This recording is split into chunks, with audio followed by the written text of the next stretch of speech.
అందరికీ నమస్కారం. ఇవాళ మనతో పాటు ప్రముఖ ఆధ్యాత్మికవేత్త ఆస్ట్రోన్యూమరాలజిస్ట్ శ్రీమతి జయప్రద గారు ఉన్నారు. మేడంతో మాట్లాడదాం. మేడం నమస్కారం. మేడం నమస్తే అమ్మా. శ్రీమాత్రే నమః.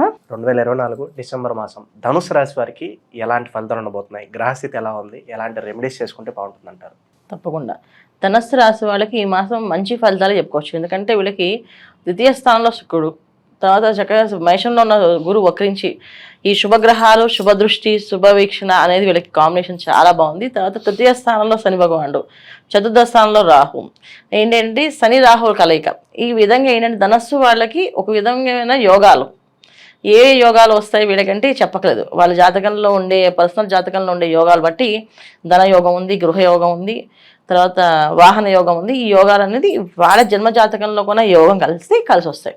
అయితే ఈ ధనుసు రాశి గోచర ఫలితాల్లో చూసుకుంటే ఏంటంటే కుటుంబంలో వాతావరణం ఇప్పుడు దాకా ఏదైనా చిన్న చిన్న గొడవలతో దూరమైన వాళ్ళందరూ ఎప్పుడో దూరమైన వాళ్ళు కూడా కలిసే అవకాశము, అందరూ కలిసి కట్టుగా చేసే కార్యక్రమాలు, శుభకార్యాలు, తర్వాత అందరూ కలిసి ఏదైనా ప్రయత్నం చేయడం కానీ, వ్యాపార విషయాల్లో కానీ, తర్వాత ధనయోగం కానీ, అంటే ధనం ఎప్పటి నుంచో రాలేదు, పెండింగ్లో వస్తుంది రావడం కానీ, అంటే స్థలాలు అమ్ముడుపోవడం. ధనం యోగం అంటే ఏంటంటే వీళ్ళకి స్థలాలు ఎప్పటి నుంచో పెండింగ్లో ఉన్న స్థలాలు అమ్మడం కానీ, లేదా స్థలాలు కొనుక్కోవడం కానీ, ఇలాంటి జరిగే యోగాలన్నీ ధనస్సు వాళ్ళకి ఈ మాసం కనిపిస్తున్నాయి. ఎందుకంటే మ్యాక్సిమం వీళ్ళకి ఏంటంటే ఎక్కువ శుక్రుడు యొక్క అనుగ్రహం బాగా కనిపిస్తుంది. సో ధనస్సు రాశిలో శుక్రుడు ఒక యోగమే మంచి శుభగ్రహం, పూర్తి శుభగ్రహం కనుక ఆయన అన్ని శుభ ఫలితాలు ఇస్తున్నారు. సో వివాహ ప్రయత్నాలు చేసుకునే వాళ్ళకి మంచి వివాహాలు అవ్వడం, వివాహం అనేది బ్రహ్మాండంగా అవ్వడము, వివాహ సంబంధం విషయాల్లో చాలా అనుకూలమైన సంబంధాలు రావడము, వీళ్ళకంటే మంచి వాళ్ళు, యోగ్యమైన వాళ్ళు రావడం, ఇవన్నీ అవకాశాలు ఎక్కువగా ధనస్సు వాళ్ళకి కనిపిస్తున్నాయి. భార్యాభర్తల మధ్య కాస్తంత కోరికలు పెరిగే అవకాశం ఎక్కువ ఉంది. ఇబ్బందులు కానీ అంటే అది ఇబ్బందిగా ఒక విధంగా, ఎందుకంటే వాళ్ళకు ఉండే స్తోమత కంటే కొంచెం ఎక్కువ ఎక్స్ట్రాడినరీగా లగ్జరీగా కావాలనే కోరిక కలిగింది అనుకోండి, అది రేపు రోజున కష్టపడడానికే కదా. ఇవి అవకాశం ఎక్కువగా ఉంది. అంటే గృహంలో కావాల్సిన అలంకరణలు కాస్త ఎక్కువగా కావాలని జీవిత భాగస్వామి అడగచ్చు, లేకపోతే వీళ్ళే ధనస్సు రాశి వీళ్ళే కొనుక్కోవచ్చు. ఖర్చు కాస్త పెరిగే అవకాశం ఎక్కువగా ఉంది ఈ మాసంలో. ఏదైనా సరే ఖర్చు ఎలా పెంచుకుంటుంది అంటే అది ₹1 ఖర్చుతో 10 రూపాయలు, 20 రూపాయలు, 30 రూపాయలు అలా పెరుగుతూనే ఉంటుంది. అది తగ్గదనమాట. ఖర్చు పెరుగుతూ శుభాలు జరుగుతూ ఉంటాయి. అయితే వచ్చినట్టుగా ఖర్చు అవుతుంటుంది. కొత్తగా వీళ్ళు అప్పులు చేసి ఖర్చు పెట్టడం కాదు, కానీ డబ్బు మాత్రం బ్రహ్మాండంగా ఉంది. ధనస్సు వాళ్ళకి అనుకూలమైన విషయాల్లో వాతావరణం అనేది అనుకూలంగా ఉంది. విద్యార్థులకు ముఖ్యంగా మంచి స్థానాల్లో ర్యాంకులు కానీ, సాధించే ఉద్యోగాలు కానీ చాలా యోగంగా బాగుంది. విదేశాల్లో ఉండే వాళ్ళకి వివాహాలు అయ్యే అవకాశం ఉంది. చాలామందికి ధనస్సు రాశి వాళ్ళకి విదేశాల్లో ఉన్న వాళ్ళు వివాహాలు అవ్వట్లేదు అనుకున్న వివాహాలు అయ్యి వాళ్ళకి మంచి శుభ సమయాలు, శుభకార్యాలు జరిగే అవకాశము, సంతానం అంటే సంతాన భాగ్యము, భార్యాభర్త మధ్యనే ఉండే ఇబ్బందులు తొలగిపోయి ఇద్దరు మనస్పర్ధలు తొలగిపోయి కలిసి ఉండడము. ఇందాక మీరు అడిగినట్టు ప్రేమ వివాహాలు ఉన్న వాళ్ళు విజయం సాధించడం, ఈ ధనుసు రాశి వాళ్ళకి విజయాలు బాగున్నాయి. ఈ మాసం వీళ్ళకి చాలా విధంగా చెప్పాలంటే మంచి ఫలితాలే కనిపిస్తున్నాయి, మంచిగానే కనిపిస్తున్నాయి. ఎందుకంటే ఆరోగ్యపరంగా ఎలా ఉండబోతున్నాడు ధనుసు రాశి వారికి? సో వీళ్ళకి ఆరోగ్య విషయంలో జాతకం అష్టమ స్థానంలో కుజుడు అనేది ఎప్పుడు కూడా ఏంటంటే వాహనాల మీద ప్రయాణం చేసినప్పుడు కాస్త ఇబ్బందులు, ఆరోగ్య సమస్య అంటే ఏం ఉండదు, కాస్త ఇబ్బందులు అనేది చిన్న చిన్న యాక్సిడెంట్స్ కానీ చిన్న చిన్న ఇబ్బందులు కానీ అయ్యే అవకాశం ఉంది. జాగ్రత్తగా వెళ్ళాలి. వాహనాలు నడిపినప్పుడు చాలా జాగ్రత్తగా వెళ్ళడము, ఆ స్పీడ్ తగ్గించుకొని వెళ్ళడము, వెళ్ళే స్పీడ్ కంటే కొంచెం తక్కువ స్పీడ్తో వెళ్ళడము, ఎదుటి వాళ్ళతో పోటీ కాకుండా మన ప్రయాణం మనం చేసుకుంటూ వెళ్ళడము, ఇది చేయాలి. ప్రయాణాలు బాగా ఇస్తారు, ఆ ప్రయాణాలు బాగా జరుగుతుంటాయి. ఆ ప్రయాణంలో కాస్తంత ఇబ్బందులు పడే అవకాశం ఉంది. అలాగే ప్రయాణాలు చేసినప్పుడు ఆహార నియమాలు పాటించకపోతే ఆహార విషయంలో ఫుడ్ పాయిజన్స్, ఫుడ్ విషయం సంబంధించింది. ఈ చిన్న పార్టీ సమస్యలే, పెద్దగా సమస్యలే రావు, చిన్న సమస్యలే. కాకపోతే ఏంటంటే ఎప్పుడు కూడా అష్టమ కుజుడు కొంచెం భయాన్ని తెప్పిస్తాడు అని జాగ్రత్తగా ఉండాలి. సో మెయిన్ మ్యాక్సిమం ఏంటంటే వ్యాపారాలు, ఐరన్ ప్లస్ ఆయిల్ బిజినెస్ చేసే వాళ్ళు జాగ్రత్తగా ఉండాలి. వాళ్ళకి కాస్త నష్టాన్ని తీసుకొచ్చే అవకాశం కానీ ఇబ్బంది పెట్టే అవకాశం కానీ ఉంది. మరీ నష్టం వస్తుంది అంటే వచ్చే అవకాశం ఎక్కువ, ప్రమాదం, అగ్ని ప్రమాదం జరిగేది కానీ ఇలాంటివి ఏవి జరిగే అవకాశాలు ఉన్నాయి. అది ఎప్పుడు వాళ్ళ జాతకంలో కూడా అలాంటి యోగాలు ఉన్నప్పుడు.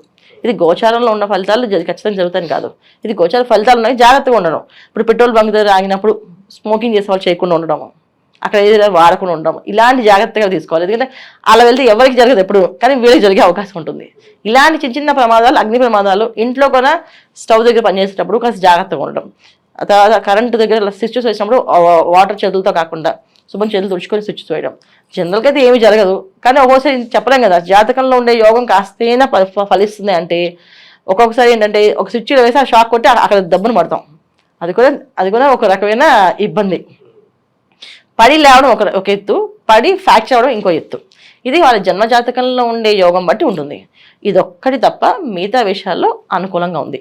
తర్వాత రియల్ ఎస్టేట్స్ రంగాల్లో పనిచేసే వాళ్ళు, ప్రభుత్వ రంగాల్లో పనిచేసే వాళ్ళకి మంచి మంచి అనుకూలంగా పెద్ద పెద్ద వాళ్ళతో పరిచయాలు, మంచి వాళ్ళతో పరిచయాలు, వీళ్ళకంటే ఉన్నత స్థానాల్లో వెళ్ళే అవకాశాలు, వ్యాపారాలు చేసే వాళ్ళకి ఉన్నత వ్యక్తులతో పరిచయం వాళ్ళతో ఉండడం అవకాశం ఎక్కువగా ఉంది. సో ఈ విధంగా చూసుకుంటే ధనుసు రాశి వాళ్ళకి ఈ మాసం అంతా అనుకూలంగానే కనిపిస్తుంది. ఎక్కడ కూడా వీళ్ళకి ఇబ్బంది పడే అవకాశం అయితే ఏం లేదు, ఒక్క ప్రయాణాల విషయంలో తప్ప.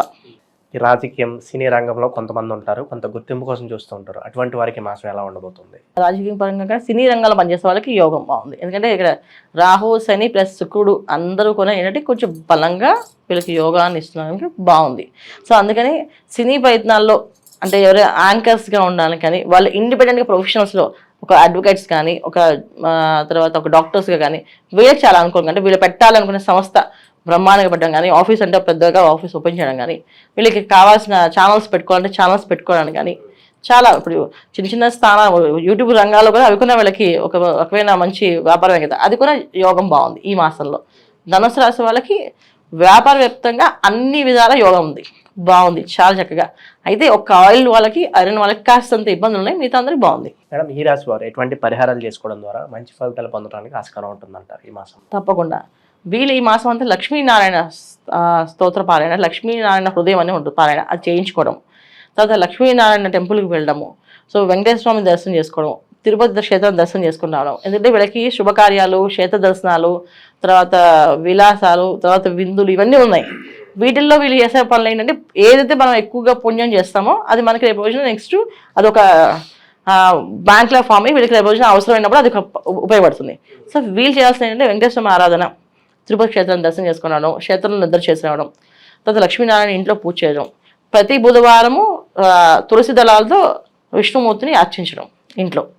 ప్రతి బుధవారం సో విష్ణుమూర్తికి ఆ తులసి దళాలు తీసి చక్కగా అష్టోత్తరం కానీ, అష్టోత్తరం పోతే ఓం నమో నారాయణ అని మంత్రాన్ని 108 సార్లు పారాయణ చేస్తూ ఆ తులసి దళాలు వీళ్ళు ధనం పెట్టుకునే ప్లేస్లో కాస్త పెట్టుకొని మిగతా తులసి దళాలు చక్కగా మళ్ళీ తులసి వనంలోనే వేయడం. అంటే తులసి కోట ఉంటుంది వాళ్ళ ఇంట్లో, నెక్స్ట్ డే రోజున ఆ తులసి తీసుకెళ్ళి అందులో వేయడం.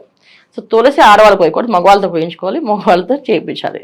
ఈ పూజ ఆడవాళ్ళు చేయాలి, కానీ తులసి మాత్రం ఆడవాళ్ళకి పోయకుండా చేయాలన్నమాట.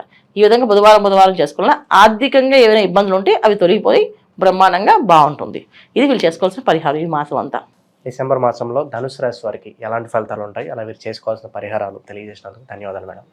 శ్రీమాత్రే నమః.